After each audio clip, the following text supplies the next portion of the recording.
I was so mad, my face was so long, it almost touches the floor. Five manager in AIA just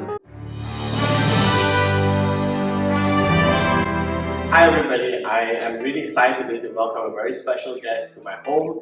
He's none other than somebody that probably needs no introduction. He's very well known across the entire Asia Pacific, and he's also a gold president, and we are very lucky to have him residing here at about 15 minutes from my house actually in Kuala Lumpur. Ladies and gentlemen, please welcome our gold president's team, Mr Lum, Peng, Cheong. Hi Jalan. Hello, thank you for coming, thank you for your time today. welcome. You're looking younger all the time. I mean, it's a real pleasure to have you with us. And this interview series is made to inspire and motivate others. And of course, you've been in this industry for such a long time. I'm sure everybody's got something to learn from you. So why don't we start there? Can you tell us a little bit about how you got started in direct sales? So tell us the story. How did you begin? I started direct selling in the year 1991. I came into the business because my friend conned me to the business. We played golf together, and after that he invited me to come to my office for a cup of tea. So I went there. Then when I entered the hall, then only I realized it was a direct selling presentation. I was so mad, my face was so long, it almost touches the floor.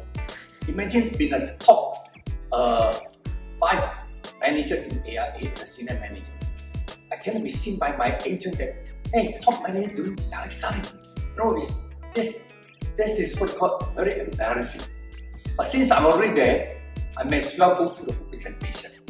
As he gone through the full presentation and do the product demo, then I realized that, hey, his business is no different to the insurance business. It's people business. But one thing I realized that he is the only speaker. On the floor, there were 10 to 15 prospects. One presentation can capture 15 audience. You talk about insurance or any other sales is always one-to-one. That's where I begin to saw the power of duplication. And I was very convinced about the product whole. And my friend said, Lum, what you need to do is invite your friends to the presentation. So I was a very good student, and out of curiosity, it's quite fun to learn something new. So I started to invite my friend every Tuesday and Thursday. We started with 7 people, and again, my friend was a speaker. Surprisingly, after the whole presentation, 7 of them all signed up. And so I got even more excited. And slowly, within 1 month, the hall was already packed. And 90% of the people in the hall belongs to me. This is how I started. Wow. Okay, so many gems. 1991 you started. 1991. I was born in the 90s. I was 1 year old. So many things there. I love what you were talking about duplication. Right? In many industries, it's always one-to-one. But here is one to many. And I think that there's a lot of power in that. Yes. Right? Like you can duplicate fast, and you can empower more people to do the business because everybody can do the business. Right? So that's really something. Now, you had a really successful career in insurance. You were a top salesman, as you were mentioning, and then you transitioned that into an extremely successful direct sales business. You said both were people's business. I want to drill into that a little bit. Can you share with us a little bit of the similarities of people's business and what's really important in a people's business? Actually, when you look at these two industries, there's similarity. It's people business. You have to do your name listing on both industry, select the people that you want to see, and then one thing I find in the direct selling, my role is to invite people to the meeting. I don't do presentation. I don't have to do explanation of the marketing plan. I don't have to do the demonstration. Everything is done by the company. My role, my job is to invite. Just like inviting people for dinner, inviting people for tea. So I find it very interesting. It doesn't require me a lot of what you call selling. I don't need to sell at all. I don't need to have a give or a get. Just after the meeting, how is it? That's it. And it turned into a business. This is how I got very excited about this business. What strengthened my conviction was, when after getting involved in the business, of course I have received a lot of negative feedback about the industry. Say, this industry is for housewives, not meant for successful people. But however, the thing that strengthened my conviction was, I started on the right footing. I went to MPH, bought a few books on multi-level on networking, and tried to understand what kind of industry is that. Then only I realized that the multiplication, the geometric progression is very fantastic. It multiplied 10, 20 times faster than one to one. This is where I got really excited. Within 3 months in the business, I quit my insurance industry, which I've been there for 19 years. Top 5 senior manager for the last 19 years. I give it up and went full-time only after 3 months in the direction. Wow. And you've been director ever since. I mean, that's 31 years now. Yes. So I'm sure you've been involved in multiple companies. PM wasn't around in 1991. Yes. And so how did you get started in PM? And yeah, what made you say yes? Okay.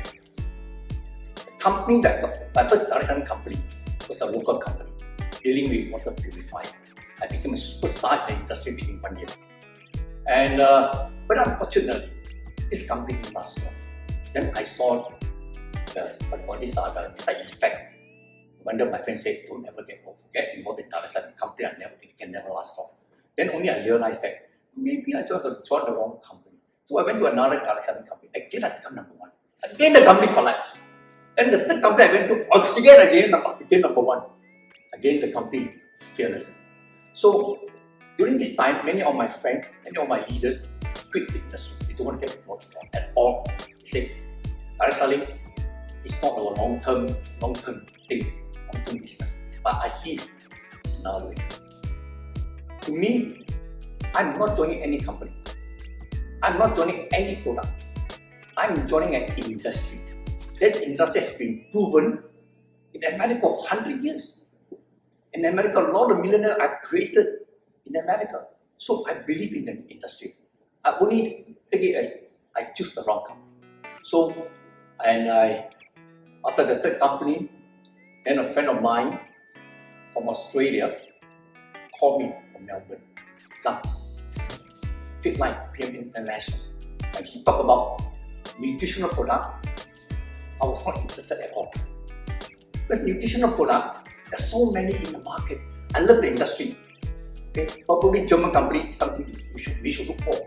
But nutritional product, there's just too many direct selling companies dealing in nutritional product, and it's too competitive. So that's where I was not interested at all. I told him, no, I'm not interested. But my friend, he knows what he wants. He called me the second time from Australia. Again, I rejected him. Third time, this good friend of mine, Mr. Wolfgang Magner, I thanked him 1,000 times for not giving up on me. He took the trouble to fly all the way to Melbourne to see me in Malaysia, knowing that I told him I'm not interested in nutritional product. He came and offered me a drink, just an ordinary active ice. So the moment I took a sip, the first impression that came to my mind was, it tastes so good, it's so nice. That was first impression, because I've been taking nutritional product before I joined Fitline. I take 7 tablets in the morning, 7 in the afternoon, 7 at night, swallowing 21 tablets a day for more than 10 years. Now the first impression given to me is, if I can replace the 21 tablets with one drink, my God, it's saving a lot of money, it's saving a lot of swallowing all this big tablet. So only after 5 minutes is where I was so convinced. I started to have a flush. My ears, face, hand, flush. That's where I panicked.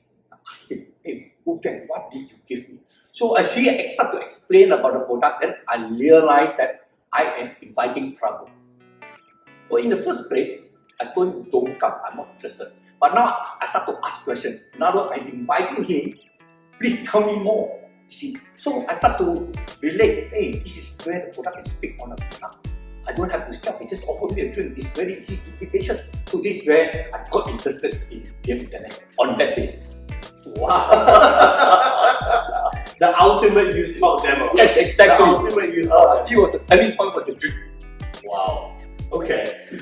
Now, before we get into PM, there was one thing that you said just now that really caught my attention, and I think that would be really helpful. You said you went to 3 companies before PM, and the companies let you down, the management let you down, the companies don't exist anymore. How did you keep your leaders motivated, or your people motivated after that to continue to the next company and the next company? Okay. See, of course, in any company there are a lot of groups. Every group is headed by a leader. So you've got to play a role of a leader. People will follow you anyway if they accept direct selling as a career. Number 2, they know that every success has come along with a few criteria. Company, product, marketing plan, and also leadership of the person that you follow. So even though company collapsed in the first what I call for the first time that I joined, I went to a second company. Surprisingly, I also had a little bit of fear because hey, this is my first direct selling company I'm involved in, and it collapsed. So I have to accountable to all the people I sponsored. How to explain to them? That was my fear. So and to avoid the problem, I started with new people. My first is people. Again, listing.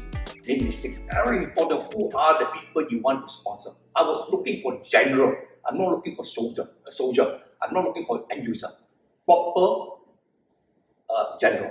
So I spotted a few. That I concentrate on these few people and it multiplied. So when it multiplied, when my business started to grow, I started to get recognition. Some of my former distributors notice it. They come to me. Then easier I open the door. Okay? Open their mind. Then they come back to me. That's where slowly more and more people came to see. I love what you just said. I mean, it's like you're looking for generals, and I think that's something you're really known for. Like you really find you hit hunt for some of the best people. And one thing about you is that your patience is legendary. I know that you have people that you've waited for 5 years, 10 years, you still keep in touch, and because you know the end game is that they're going to join your group eventually. I think that's a very interesting turn with most leaders and how you do business. Most people are very apprehensive to approach generals or to approach leaders, and so they approach a lot of customers. And I think what tends to happen is after a while they get quite tired. So what gives you that confidence, or what can the people watching this video learn from that when you're approaching somebody that you know has got a big circle of influence, a big network? How would you approach them, and how would you convince them? See, when I started with the industry, I was not going for masses, because masses, a lot of people coming in, majority are end users. It will be it's going to be very tiring talking about product, selling product all the time. So I am building a network. My priority is to build people. It's the people that give you the perpetual income. And in order to look for leader, the most important question you ask yourself: are you a leader? Are you a person that people look upon you as a general, that people are willing to join you? If you are one of those LFA or those negative type, or by the virtue of the body language, those people don't like to join you, don't want to be associated with you, then they will find it very difficult to succeed. So when in my listing of looking for general, I don't care what kind of background he comes from. It can be a housewife, it can be a person with no education. As long as he has proper mindset, proper attitude, he is the person I'm looking for. I can groom a person much easier if the person has proper attitude about business, be honest, be willing to work hard, to prepare to work the extra mile, have a lot of initiative, follow instruction, be coachable. These are the people I look for, because in my years of training insurance agent and right up to direct selling for 28 years, they have never failed me, because I recruit the right person in the first place. So my job in training and motivating is easier compared to the rest. You know how difficult it is to motivate, to turn a person from very negative into positive? to change the mindset. Oh, I tell you something, take a lifetime, you can never do it. Some people just have a kind of character, attitude, you cannot change one. This is where once I'm language, I will never deal with this people. They say hello, bye-bye. I will spend a lot of time on identify a journal. I will spend a lot of time for that person because this person is willing to learn. Well said. Well said. Well said. Okay, so I mean, I think lots of nuggets of wisdom there. The willingness to learn that, and you walk the talk as well, right? So you said you went to MPH, you bought the books, you learned about the industry, you identify the right people. One thing you've mentioned about so many times: name listing. Yeah. I know how important the tool is. I know you know how important the tool is. It's deceptively simple. It's a list of names, right? But I mean, us being leaders, I sponsor as well. Sometimes when we're writing the names down, we get intimidated, right? Oh, this person is some Dato Sri or some developer or some very successful person. I'm really going to go and talk to this group CEO about Fitline. But you do it on a daily basis, right? So how do you do that? It all actually has the mindset. When I started selling insurance, when I was an insurance agent with AIA, I started at age 2. The feedback I received from my friend, you're 20 years old, all your friends are still studying. You can't sell with these people, they have no income. You talk to all those senior people, they might not even respect you. You're a small boy. Talk about insurance. So, but my mindset is, because I'm young, I have energy, I'm prepared to learn. This way, when I first started with insurance, I was a crazy, serious learner. I learned everything I need to know about the company, the product, and my fingertip within 1 or 2 months. I don't want to drag on my success for 5 years or 10 years. If I can do it in 1 year, I do it in 1 year. And true enough, I believe that people are very willing to help if you, give a proposal. And my first target, my people that I proposed to when I was 20 years old, most of them, all of them are above my age, 20, 30, 40, 50 years old. Why? Because these are difficult people. They are willing to, in their mind, they are willing to help young people. They want to see young people succeed. Only that you make sure you, even at age 20 years, you do your presentation in a very professional manner. When they see you in a very professional manner, very serious, they are very willing to listen to you. That's where, even though I was in my first year in insurance, at age 20, I became a top agent in my first year. Age 20. And all my policyholders are at my age. Well said, well said.